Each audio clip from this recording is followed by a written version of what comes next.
निर्जला एकादशी का व्रत 6 जून शुक्रवार को रखा जाएगा। इस दिन गृहस्थ लोगों को निर्जला एकादशी व्रत रखना चाहिए, जबकि वैष्णव लोग निर्जला एकादशी व्रत 7 जून को रखेंगे। इस बार निर्जला एकादशी के दिन 6 जून को रवि योग बन रहा है। यह योग 1 घंटा 11 मिनट तक बना रहेगा। यह सुबह 5:27 से 6:34 तक रहेगा।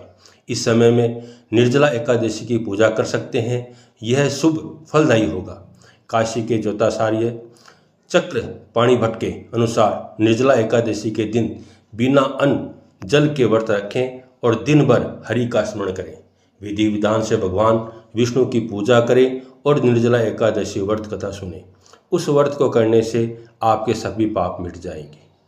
भीमसेन व्यास जी कहने लगे कि हे पितामह, भ्राता युधिष्ठिर, माता कुंती, द्रौपदी, अर्जुन, नकुल, सहदेव आदि सब एकादशी का व्रत करने को कहते हैं, परंतु महाराज, मैं उनसे कहता हूँ कि भाई, मैं भगवान की शक्ति पूजा आदि तो कर सकता हूँ, दान भी दे सकता हूँ, परंतु भोजन के बिना नहीं रह सकता। इस पर व्यास जी कहने लगे, हे भीमसेन, यदि तुम नरक को बुरा और स्वर्ग को अच्छा समझते हो तो प्रति मास की दोनों एकादशियों को अन्न मत खाया करो। भीमसेन कहने लगे, हे पितामह, मैं तो पहले ही कह चुका हूँ कि मैं भूख सहन नहीं कर सकता।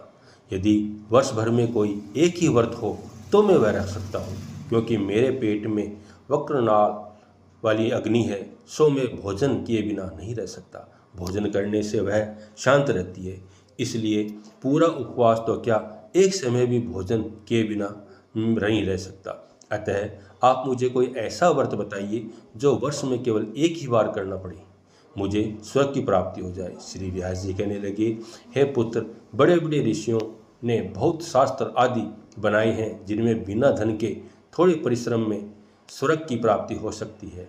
इसी प्रकार शास्त्रों में दोनों पक्षों को एकादशी व्रत मुक्ति के लिए रखा जाता है। व्यास जी के वचन सुनकर भीमसेन नरक में जाने के नाम से भयभीत हो गए और कांपकर कहने लगे, अब क्या करूं? मास में 2 व्रत तो मैं कर नहीं सकता। हाँ, वर्ष में एक व्रत करने का प्रयत्न अवश्य कर सकता हूँ।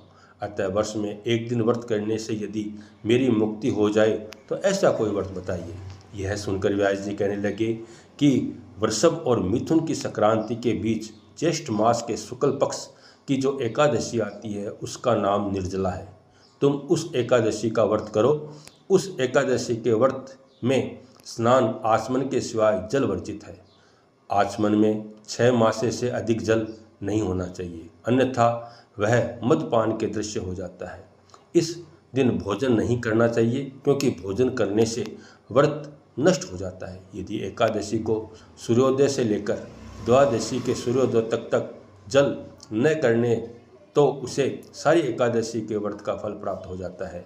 द्वादशी को सूर्य से पहले उठकर स्नान आदि करके ब्राह्मणों को दान आदि देना चाहिए। इसके पश्चात भूखे सत्पात्र ब्राह्मण को भोजन कराकर फिर आप भोजन कर लेना चाहिए। इसका फल पूरे 1 वर्ष की संपूर्ण एकादशी के बराबर होता है।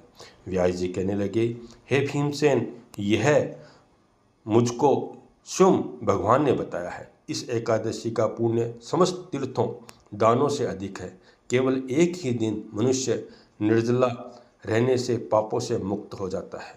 जो मनुष्य निर्जला एकादशी का व्रत करते हैं, उनकी मृत्यु के समय यमदूत आकर नहीं घेरते, वरन भगवान के पार्षद उसे पुष्पक विमान में बिठाकर स्वर्ग में ले जाते हैं। अतः संसार में सबसे श्रेष्ठ निर्जला एकादशी का व्रत है, इसलिए यत्न के साथ इस व्रत को करना चाहिए।